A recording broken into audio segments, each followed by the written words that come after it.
P तक पहुंचने वाली दोनों वेव्स के बीच का path difference S2n D x by capital D निकल कर आया। अब यहां इस पाथ डिफरेंस से क्या कैसे हम फ्रिंज विड्थ फाइंड करेंगे?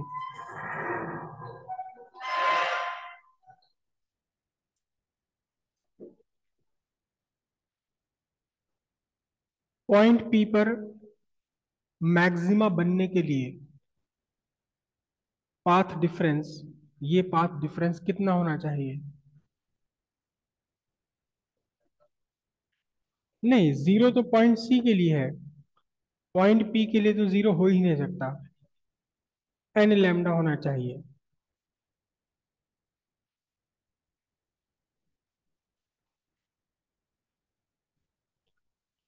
For the formation of maxima eight P, S2n must be integral multiple of lambda. Hence, for nth bright fringe, nth bright fringe के लिए S2n होना चाहिए आपका n lambda, और अब हम इसे लिखेंगे dx xn। क्या लिखेंगे? xn। xn का मतलब हो गया डिस्टेंस, पॉइंट सी से डिस्टेंस किसकी? nth ब्राइट फ्रिंज की डिस्टेंस पॉइंट पी से। यहां आपका xn बना अ, इसे हम बोलते हैं position of nth bright fringe, और distance of nth bright fringe from primary maxima. इसके nth xn को बोलेंगे। तो यहां से xn कितना निकल कर आएगा? xn is equals to n lambda capital D by small d metre.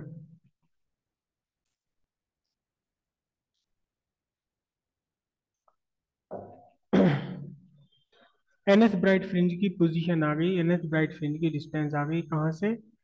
Primary maxima से, सेंटर से, सी पॉइंट से। पॉइंट पी पर पॉइंट पी पर अगर डार्क बने, मिनिमा बने, तो फिर ये पाथ डिफरेंस S2n कितना होना चाहिए? ये पाथ डिफरेंस S2n होना चाहिए odd multiple of lambda by to, या तो हाफ लैम्डा या डेढ़ लैम्डा या साढ़े ढाई लैम्डा, इस तरह से odd multiple of lambda by two होना चाहिए इसे। ठीक है।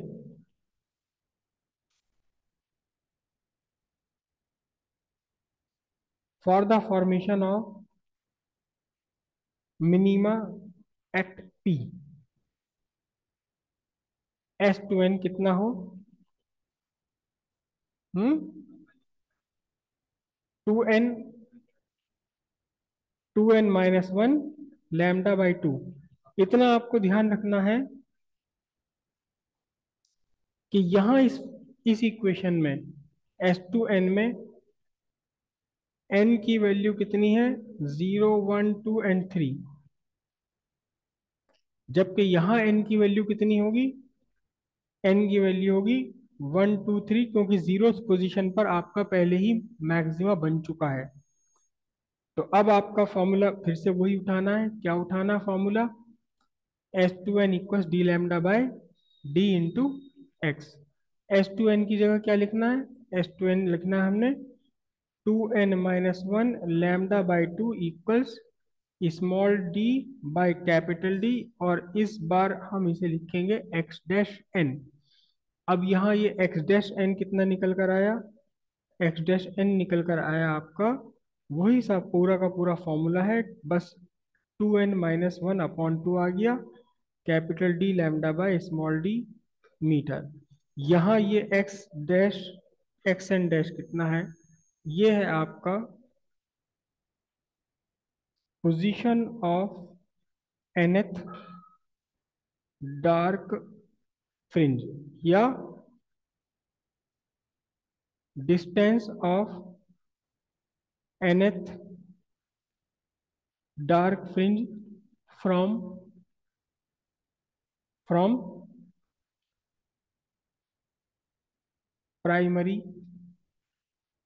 मैक्सिमा। और अब इन दोनों से हम फाइंड करेंगे, इन दोनों से फाइंड करेंगे, क्या फाइंड करेंगे, फ्रिंज विड्थ। ये पोजीशन ऑफ nth मैक्सिमा है और ये पोजीशन ऑफ nth मिनिमा है। फ्रिंज विड्थ कैसे फाइंड करना है, फ्रिंज विड्थ ये फाइंड करना है, ये आपकी एक ब्राइट है, ये पीछे वाली ब्राइट है, इनके बीच में इंक्लूड हो गया डार्क, डार्क फ्रिंज। ये ब्राइट, ब्राइट के बीच में डार्क फ्रिंज। तो एक डार्क फ्रिंज की विड्थ कितनी होगी, सेंटर से इस ब्राइट फ्रिंज की डिस्टेंस निकालो और उससे पहले वाली एक ब्राइट फ्रिंज की डिस्टेंस को इसमें से सबट्रैक्ट कर दो। यहाँ ये ब्राइट है, ये पूरा आपका यहाँ ब्राइट बन रहा है, और बीच में यहाँ क्या आ रही है, ये डार्क आ रही है, इसके बीच में ब्राइटनेस घटती गई, यहाँ डार्क है। अब इस डार्क फ्रिंज की विड्थ अगर आपको फाइंड करनी है, इस वाली डार्क फ्रिंज की, कौन सी डार्क है ये देखो, ये फर्स्ट डार्क हो गई, सेकंड डार्क हो गया और थर्ड डार्क हो गया, फर्स्ट मिनिमा, सेकंड मिनिमा और ये थर्ड मिनिमा। अगर आपको थर्ड मिनिमा की विड्थ चाहिए तो सेंटर से लेके यहां तक मैक्सिमा तक की डिस्टेंस आपको चाहिए, लेकिन कौन से maxima, first second third maxima. ये जीरोथ है, प्राइमरी वाला, फर्स्ट सेकंड थर्ड, थर्ड में से कौन सी सेपरेट कर दो, सेकंड की डिस्टेंस सेपरेट कर दीजिए आप यहां से, तो आपको क्या हो जाएगी, विड्थ आ जाएगी। अगर आपको nth डार्क की विड्थ चाहिए, देखो first second third, third dark fringe की विड्थ फाइंड करने के लिए फर्स्ट सेकंड थर्ड, थर्ड की पोजीशन में सेकंड सब्ट्रैक्ट कर दिया आपने, थर्ड डार्क फ्रिंज की विड्थ फाइंड करने के लिए पोजीशन ऑफ थर्ड मैक्सिमा से position of second maxima subtract कर दिया। तो nth डार्क की विड्थ फाइंड करने के लिए क्या करना होगा, n में से n-1 सब्ट्रैक्ट करना पड़ेगा आपको, ठीक है। तो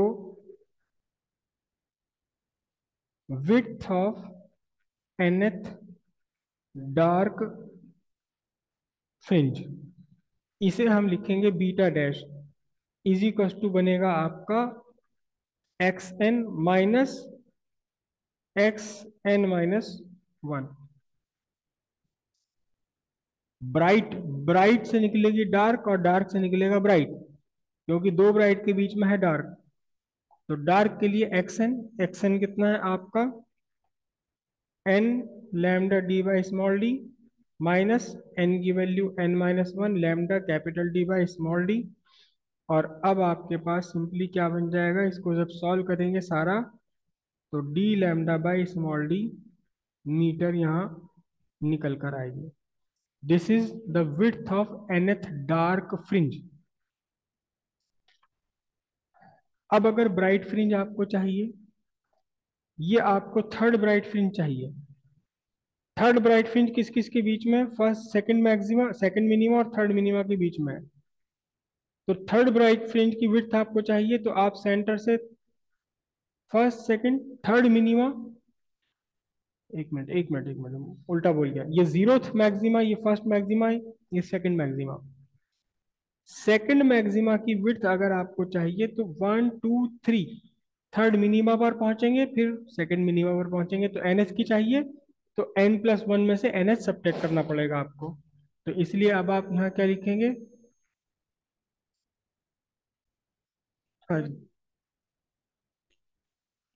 width of nth bright fringe, इसे हम बीटा से रिप्रेजेंट करते हैं। ये आपका बनेगा X dash N plus one minus X dash N.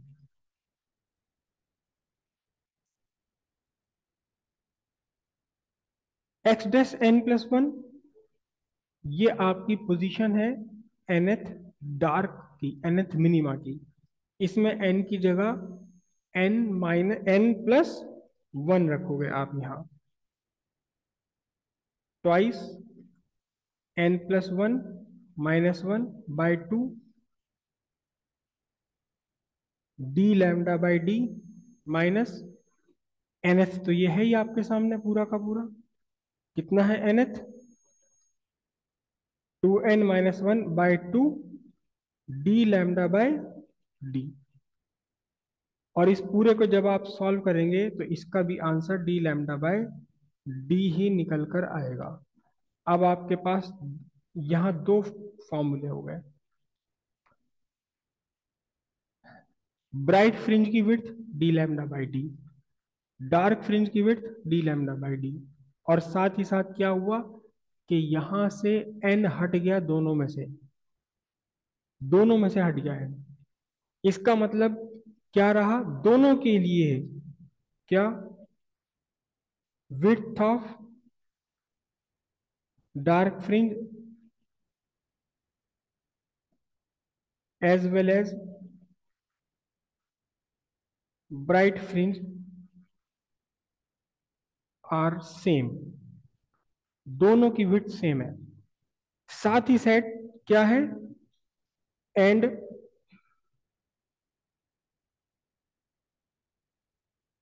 Independent of position. अगर यहां किसी में n की वैल्यू आ रही होती तो फर्स्ट विंड फ्रिंज की विड्थ कुछ और होती, सेकंड की कुछ और होती, थर्ड की कुछ और होती, लेकिन दोनों ही फॉर्मूले में n नहीं आ रहा।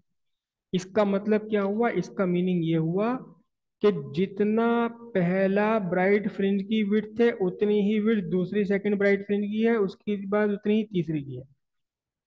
हर एक फ्रिंज की विड्थ सेम है। अब बात रह गई प्राइमरी की। ये जो हमने फाइंड करा है, ये first secondary maxima, second secondary maxima, third secondary maxima, सबकी विड्थ एक जैसी। इनके बीच बीच में डार्क फ्रिंज पड़ रही है, उन सबकी विड्थ भी सेम है। दोनों ही की विड्थ भी सेम है और दोनों की ही विड्थ पोजीशन पर डिपेंड नहीं करती। अब रह गई सिर्फ किसकी बात, प्राइमरी की।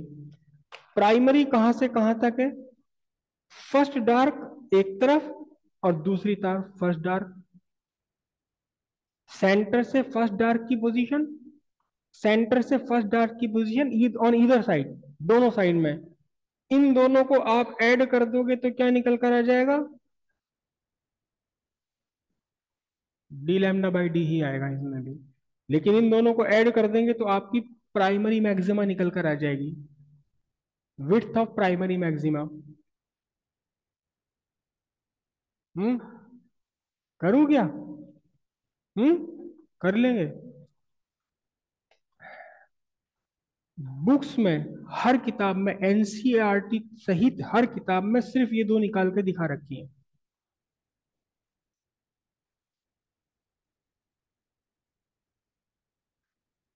प्राइमरी मैक्सिमा की विड्थ कभी भी कहीं निकाल कर नहीं देगी, जबकि इसको अलग से निकाला जाना चाहिए, क्योंकि इस फॉर्मूले में भी ना प्राइमरी आ रहा है, ये सब सेकेंडरी के लिए, ये वाला भी डार्क के लिए है।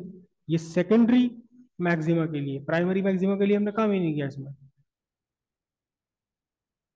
तो अब प्राइमरी मैक्सिमा की width, position of nth, position of first dark fringe, ये रही position of first dark fringe, यहाँ n की वैल्यू 1 रख लीजिए।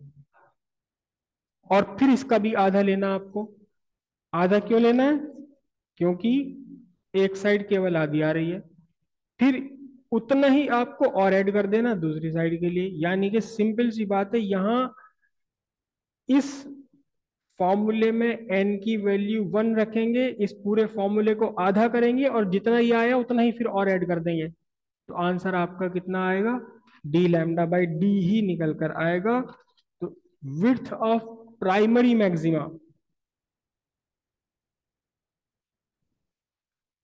एग्जाम में इसका पूछा जाना बिल्कुल भी प्रोबेबल नहीं है। कभी भी इंटरफेरेंस पैटर्न में विड्थ ऑफ प्राइमरी मैक्सिमा पूछा ही नहीं गया आज तक, कभी भी नहीं पूछा गया आज तक भी।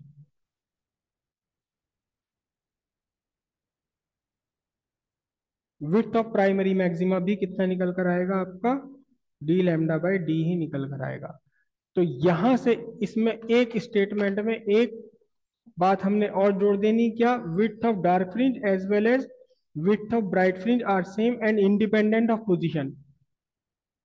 इसी में जोड़ देना है क्या, equal to width of primary maxima, यानी कि primary maxima and any of the secondary maxima, सबकी विड्थ एक जैसी है। और जितनी इन मैक्सिमा की विड्थ है उतनी ही किसी भी मिनिमा की विड्थ है। ये एक पैटर्न, ऐसा पैटर्न है जिसमें प्राइमरी से लेकर के nth सेकेंडरी तक सारी ही फ्रिंज की विड्थ बिल्कुल एक जैसी है। इंटरफेरेंस में ऐसा नहीं होता, इंटरफेरेंस में इससे थोड़ा सा डिफरेंट आ जाता है। ठीक है।